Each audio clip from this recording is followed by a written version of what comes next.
Je travaille en éducation depuis près de 25 ans. Je demeure à Baie-Saint-Paul également. Alors, pourquoi mon implication personnelle au niveau de la démarche? C'est que j'y crois. Hein? J'essaie de pratiquer. Des fois, je dis j'essaie de pratiquer différent depuis plusieurs années. Puis c'est dans ma mentalité aussi, au niveau de l'environnement, mais plus que ça, au niveau de notre vie de tous les jours aussi, surtout. L'apport au niveau de l'agenda 21, parce que je travaille de par ma fonction sur différents comités, mais quand ça a été implanté ou amené, je trouvais ça intéressant, surtout l'apport citoyenne. Hein? Au niveau municipal, souvent les gens vont aller au niveau de la municipalité quand il y a des problèmes, mais là je trouvais que c'est une démarche et qu'on travaillait comme citoyen apolitique, parce que souvent c'est ça, les gens ont un petit peu peur. Et je trouvais que ce volet-là était intéressant parce qu'on était là en tant que citoyen. Et on était aussi, l'élément, c'était qu'on était consulté et on pouvait participer à une démarche. L'autre élément que je trouve intéressant au niveau du comité, c'est la multi- ou transdisciplinarité des citoyens de différents âges, différentes provenances, avec différents bagages. Et comme citoyen, on est là comme citoyen, même si on a des bagages, alors c'est notre apport citoyen qui était là. Et on amène des idées et la démarche, on en a parlé, c'est une démarche qui est structurée aussi quand même. C'est pas du social. Hein? On a un but, on a des finalités. Puis il faut avoir un horizon aussi. L'idée, c'est de se projeter dans le temps. Comme personne, souvent, on a de la misère à se voir individuellement où on va être dans 10 ans. Mais je pense que collectivement, comme groupe, ça, c'est intéressant de se dire individuellement.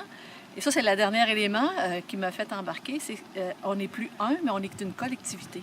La communauté travaille ensemble pour aller en quelque part. Parce que souvent, on peut critiquer, on peut, en guillemets, chialer, mais la façon de s'impliquer, c'est de participer. Et les exercices qui sont faits au niveau de la municipalité, c'est à différents niveaux hein, dans la démarche, mais en même temps, on a une reddition de comptes, on a des rencontres régulières avec les citoyens, citoyennes, et c'est surprenant comment il y a de la participation. On regarde juste au niveau des différentes intégrations, puis il y a des idées au niveau environnemental, mais ça va plus loin que ça. Hein, tous les 4 pivots là, du développement durable. Puis, Baie-Saint-Paul étant reconnu au niveau culturel, cet élément-là a rajouté aussi. Alors, ce qui fait partie, que ça fait un tout. Alors, on est vraiment... Moi, ce qui me rejoint, cette approche-là, c'est une approche globale. Hein? C'est pas seulement une partie économique, mais vraiment une approche globale. Et l'intérêt, c'est que ça donne des résultats. Il y a 10 ans et versus aujourd'hui, on voit l'évolution. Plus qu'une évolution physique, il y a une évolution de mentalité aussi. Vous allez demander à différents citoyens dans la rue, c'est quoi l'agenda 21 ou qu'est-ce qu'ils ont fait.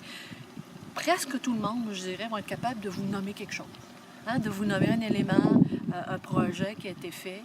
Alors ça, c'est comme un plus. Là. On a encore du chemin à faire. C'est pour ça que l'exercice d'aujourd'hui va nous permettre de se projeter, mais d'avoir des plans, d'avoir des actions et de travailler. Je pense qu'il ne faut pas avoir peur. L'élément que je voulais mentionner, c'est qu'il ne faut pas avoir peur de demander aux gens leurs idées. Je pense que c'est ça qu'ils attendent. Nous, on s'est rendu compte que les gens avaient plein d'idées. Puis ils sont réalistes aussi, parce que des fois, on va dire aux gens, on ne va pas trop leur demander leurs idées, parce que... Mais en même temps, c'est des citoyens, des payeurs de taxes, et ils ont des familles, ils ont des personnes âgées. Fait qu'ils savent, hein, ça leur permet de se projeter, d'avoir un horizon. Alors, c'est un petit peu ça que je pourrais conseiller à les gens qui hésitent encore de participer à une démarche de développement durable ou d'agenda 21, de ne pas avoir peur. L'avenir est beau, puis je pense que le chemin, hein, c'est se donner un chemin, un horizon. Puis des fois, le chemin, des fois, on a planifié des choses, c'est un petit peu plus long que prévu, mais c'est pas grave, c'est le chemin. Puis il y a des priorités qui arrivent, hein, la vie nous rattrape parfois, mais c'est ça qui est intéressant après un certain temps, c'est « Hey, on a tout fait ça ». Puis souvent, je dis aux gens, où on était il y a 10 ans, vous souvenez-vous? Hey, oui, quel chemin on a fait en 10 ans. Alors, je vous souhaite bon succès dans vos démarches, puis je vous encourage à vraiment participer parce que l'avenir est important, puis mon grand-père disait pour la suite du monde, mais je pense que c'est des démarches, il faut s'engager personnellement. Puis l'engagement, c'est pas si compliqué que ça, là. Allez-y, allez-y.